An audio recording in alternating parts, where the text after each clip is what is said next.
Hello everyone, I'm Mr. Pinola, and today I'm going to do work. You might say, wait, all of your videos you're at work. But this time work is going to be a little bit different. We're going to do work in the physics sense. If you recall our last video, work is equal to force times distance. So I'm going to apply a lifting force on this helium tank, and I'm going to move it across a distance until I can put the helium tank right onto this table behind me. So let me do that. I'll apply a force, and I'm going to measure my force using this spring scale here. So 3, 2, 1.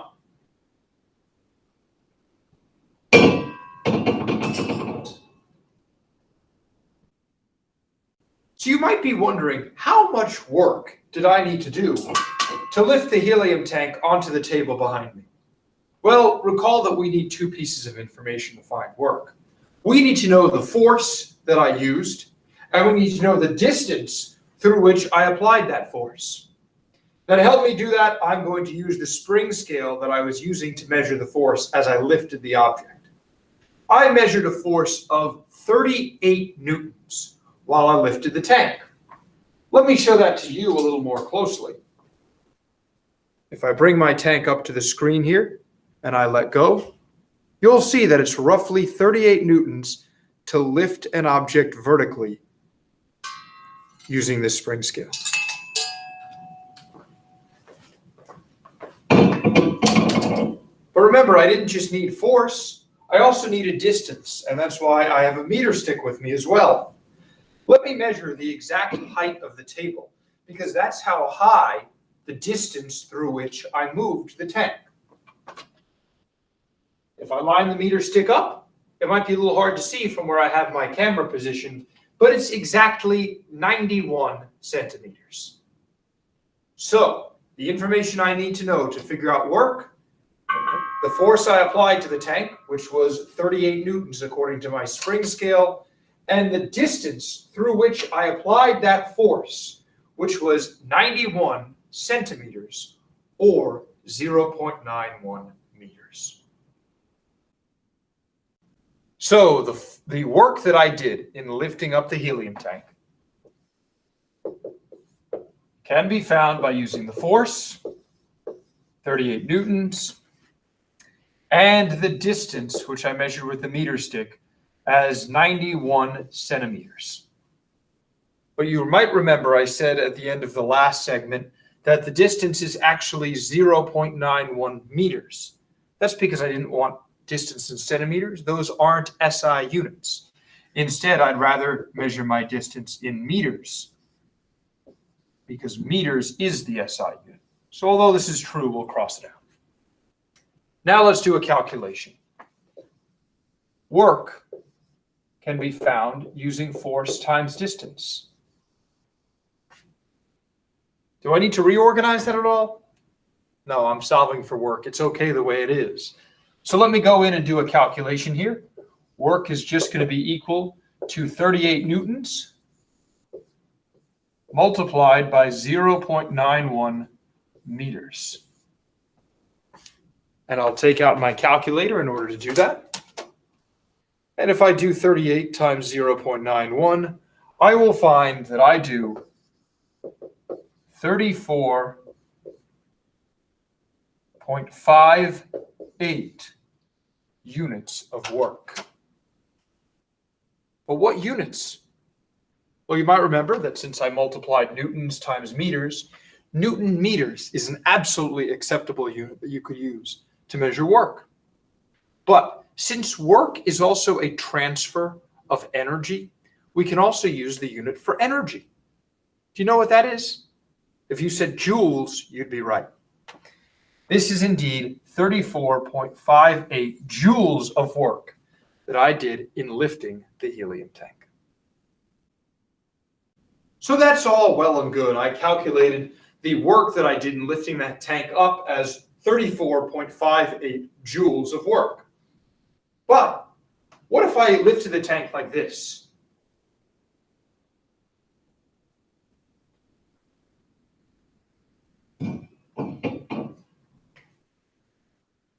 Would I do more, less, or the same amount of work? Well, let's think about force and distance. Did I move the object through the same distance? Of course I did. It's still the same table. It's still 0.91 meters. Did I apply the same force? Surprisingly, yes. Since the object was moving at constant speed, that means that the force that I applied was equal to the force of gravity. So whether I pull it fast or slow, I am still using 38 newtons of force to lift it. So whether I lift the helium tank like this, or I lift it like this, in either case, I had to use the same force equal to the weight or the force of gravity of the tank, multiplied by the same distance, the height of the table. And so my work done in each example is the same, regardless of time. But you might argue, Mr. Pinola, there is a big difference between what you did in those two examples. You are clearly much more powerful when you lifted the tank quickly like this, as opposed to when you lifted the tank slowly. And in fact, you would be 100% right in order to say that.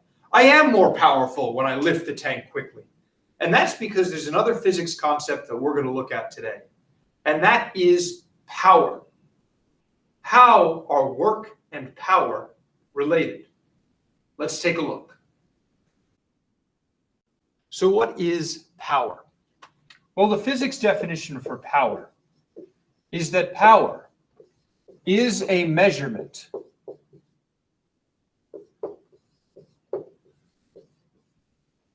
of how quickly work is done. Power is a measurement of how quickly work is done. So clearly, to understand power, you have to understand what work is. But power also wraps in that other piece that work didn't, the time it took to do the work. If you take less time to do your work, you are more powerful. So what would an equation for power look like? Well, power is given the symbol capital P. Why capital P, you ask? You might remember lowercase p stands for momentum, so we don't want to use the same symbols. So power is a measurement of how quickly work is done. Essentially, it's just the work that you do divided by the time that it took you. Power is equal to the work done divided by the time that it took. So now let's find how powerful I am. But we're going to find our power not in lifting a heavy object like that tank. Instead, we're going to find the power in lifting something even heavier. Me. Now I cheated a little bit. I already found out what my weight is in newtons, or in other words, my force of gravity that's required to lift me off the ground. I have a weight of approximately 850 newtons. What does that mean? That means that in order to lift myself up, I would need to use a force of 850 newtons. And so in order to do that, I'm going to use the fact that I weigh 850 newtons, which is what you would get if you hung me from a spring scale. It would read 850 newtons. We don't have a spring scale that powerful. I'm also going to need to know the distance across which I'm going to move. And since I'm talking about my weight and the force to lift me vertically, I'm going to move vertically upwards. In fact, the height of this table, which we already knew, was 0.91 meters.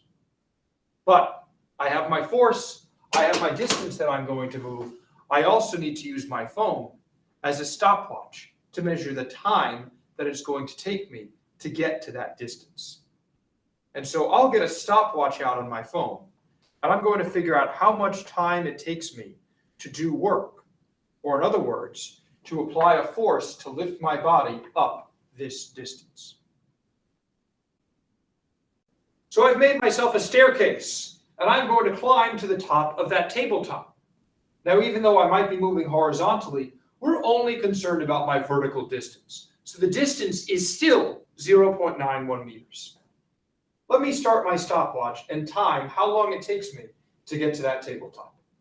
Ready? On your mark, get set, go.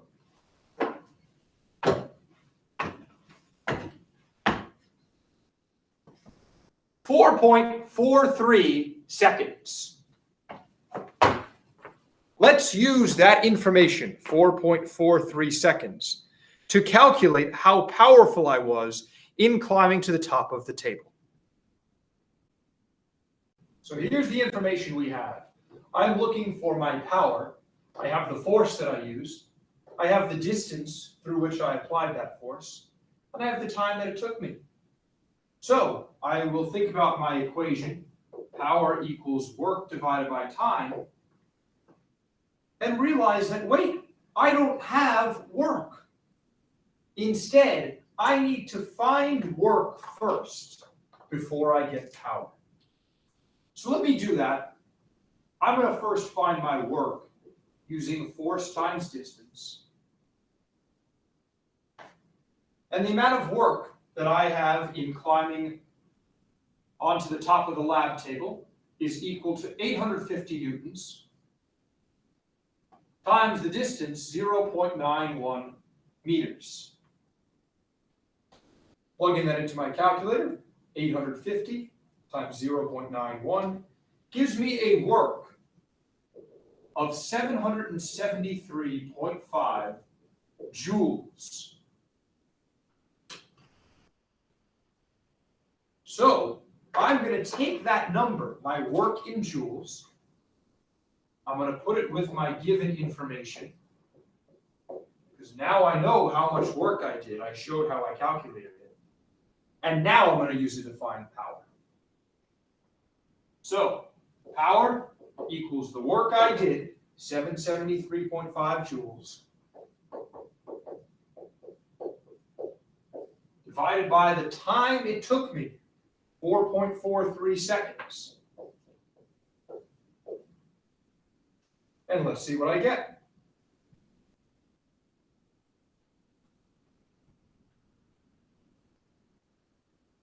My power, according to my calculations, is 174.6.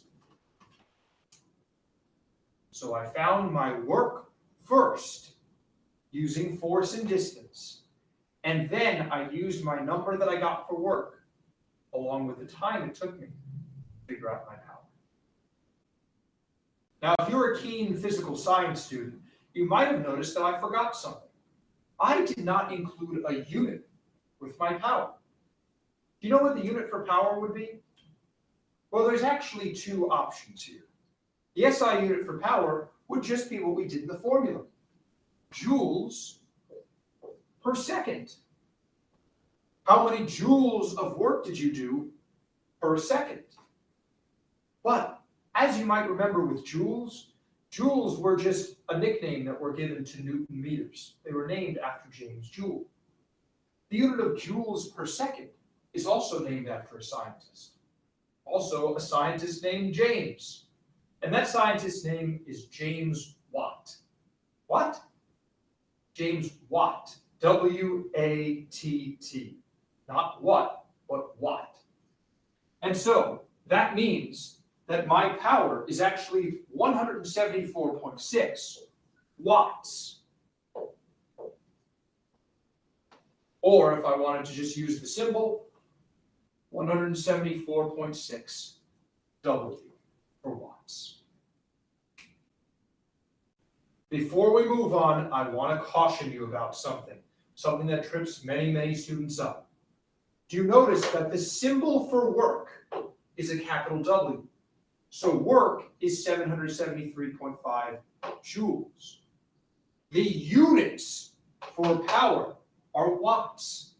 So my power is 174.6 watts. Don't assume that because something is measured with a W, that it's measuring the work. Work is measured in joules. Power is measured in watts. There's a very big difference between the symbol and the unit when making measurements in physics. But I'll tell you what, I am a heck of a lot more powerful than 174.6 watts. That's because I wasn't really trying on the last example. I'm going to do this again, and now I'm going to measure the time it takes me to get to the top of the tabletop again. Except this time, I'm not going to do a nice leisurely walk up these steps. In fact, I'm going to do it as quickly as possible. Now be very careful. Don't try this at home because you could get injured. I'm going to time myself again, but this time I'm going to try to do it much quicker. On your mark, get set, go.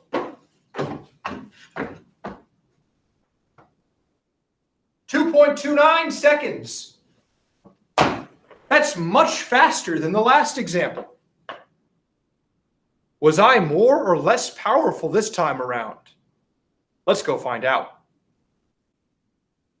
So was I more or less powerful the second time? Well, I was originally with a power of 174.6 watts. What changed the second time? Well, my time changed. It was not 4.43 seconds anymore. Now, it was 2.29 seconds. Did that change my value for work? It didn't actually. That's because I still had to use the same force to lift myself up off the ground and off the chair. And I still had to use the same distance. I still went to the same height of the tabletop. So my work is still the same, 773.5 joules. But my time is now different. So let me now plug in my new time of 2.29 seconds. And I'm going to find out my new value for power. And I'm going to see if it's greater than or less than 174.6 watts. So I will plug in 773.5 joules divided by 2.29 seconds. My new power is 337.8 watts. Was I more powerful? Of course I was. That's because I divided by a smaller number. And so I got a bigger number of watts for my power. If you do the same amount of work in less time, you have a bigger power. That means that power and time are inversely proportional. If time goes up and you take longer to do your work, you are less powerful and your power rating goes down. Now, I know, my art is horrendous. That looks nothing like a horse, but I'm trying to claim that it is. So why don't I just write horse on there? That also looks nothing like me, so I'll write Pinola next to it. Who was more powerful? Me, your teacher, or a horse? Well, actually, that's a question we can answer if we know a bit about power. When James Watt was first doing experiments with power in the 1800s, he discovered that the average 19th century horse had a power rating of approximately 740 watts. So 740 watts was the average power of a horse. Now, horses have gotten stronger since that time, but James Watt said he's going to turn this into a unit. And so he decided to say that 740 watts, which was the average power of a horse, is actually equal to 1 HP. What do you think HP stands for? Well, it stands for horsepower. So, am I more powerful than a horse? Well, remember, the power that I calculated before was 337.8 watts. I was not as powerful as a horse because my number was less than 740 watts. So, how powerful am I compared to a horse? Am I even as powerful as half a horse? Well, we can do that if we take your power in watts and we divide it by the power of one horse, or 740. So if I take my power, 337.8 watts, and I divide it by 740, which is the power of one single horse, I get an answer of 0.46 horsepower. You notice that that number is less than 0.5? Even though I thought I ran up my little makeshift staircase onto the lab table pretty quickly, I'm not even as powerful as half a horse. So when things get measured in horsepower, and there is a lot of horsepower for something's power, it tells you that that object is doing work really, really quickly. Way quicker than I can even dream about doing that work. So I hope you learned something today about work and how it's related to power. Remember, to find work, all you need is the force that was used multiplied by the distance through which that force is being applied. But to find power, you need to know the work you did and then divide it by the time that it took you to do that work. So it's usually helpful to know both of these equations. That way you can find work using force and distance, and you can find power using work and time. Remember, if you do work really quickly, your power is going to be very high because your time will be very low. And if you do work very slowly, you might get the same amount of work done, but you will not be as powerful because time will be a large number, and therefore your power, measured in watts, will be very, very small. Thanks for watching today.